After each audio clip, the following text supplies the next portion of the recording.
So, I used to struggle with market direction until I learned this exact skill that I'm going to share with you today. The purpose of this video is to empower you with clear examples of how to use the Fibonacci retracement tool.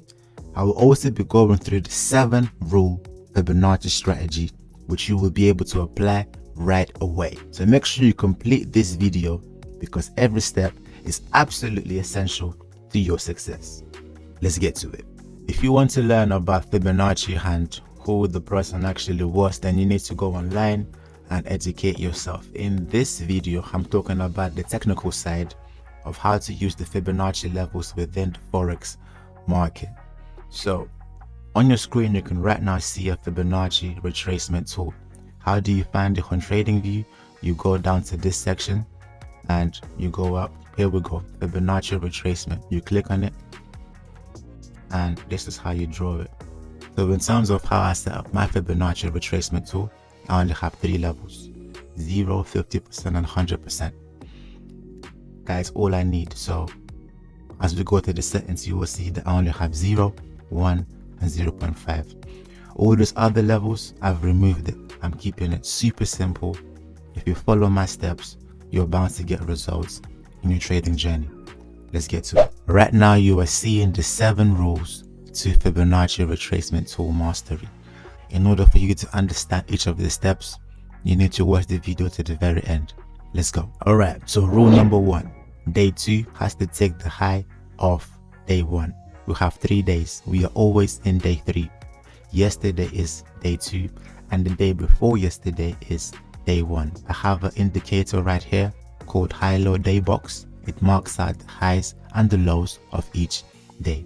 I also have my Asia session indicator called the kill zone right here. So as you can see, the high of day 1 was taken by the impulsive move in day 2. So that rule number 1 is complete. Let's get to step number 2. We need to draw the Fibonacci on the impulse of the day 2. So how do we do that? We select our Fibonacci retracement tool and all I do is I draw it from the bottom of day 2 towards the high of day 2, just like that. And I draw it into the future so that day 3 is included within the Fibonacci retracement levels. Right there, step number 2 is complete. Rule number 3, the first 2 candles. Pay attention to the 2 candles in day 3 must respect the 50% Fibonacci level. So where is our 50% Fibonacci level? It's right here. This is the 50% Fibonacci level. These 2 candles within the new day, which is these 2 candles right here. Let me highlight it. These 2 candles right here. They must respect the 50% Fibonacci level. They cannot, under any circumstances, go beyond this level like so. If these 2 candles go past this 50% Fibonacci level, that means that the momentum which was established within the day 2 has now subsided and the price could reverse within the London session. So step number 3 is very crucial to the success of this strategy. Make sure that these 2 candles respect the 50% Fibonacci retracement level, just like in this example right here. Identify major demand zone within day 2, and major demand zones for an intraday trader is a 4H zone. So right here, our major demand zone is going to be this candle over here. That is our major demand zone. Rule number 4, identify major demand zone within day 2. So we can see that we had a strong impulsive move right here to the upside. This move took over the high of day 1, which means that this candle right here is going to be our major 4H demand zone. Now we are on rule number 5. Rule number 5 is all about waiting for the price in London session to reach your major demand zone. For that, I now go to 5M time frame. This gray box right here is my Asia session.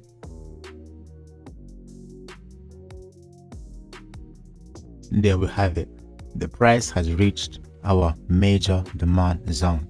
Step number 6. Now we are going to wait for a break of structure, change of character, and then for the price to retest the demand zone that has been created by the impulsive move that broke the previous structure. Let's go.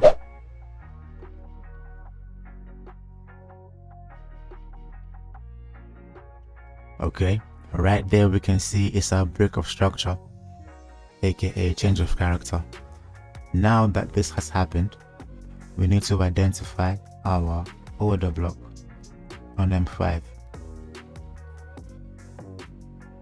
This is our order block right there. Now we are waiting for the retest of the order block. Stay patient. You can either wait for the price to retest it first, or you can already start placing your buy limit orders just like this. So step number 7 is your take profit. Where's your target going to be? Your target for this strategy is always going to be the high of day 2. Why is it the high of day 2? Because as I've been backtesting the strategy, it is the most common place where the price actually tries to reach in order to grab liquidity, because the market, let's not forget, is bullish. And in order to maximize the profits, however not to overextend and hold the trades for too long, the perfect equilibrium is to aim for the high of the previous day. And that's what we're going to do right now. So that is comfortably 9%. Your take profit is going to be the high of day 2. Let's see how it plays out.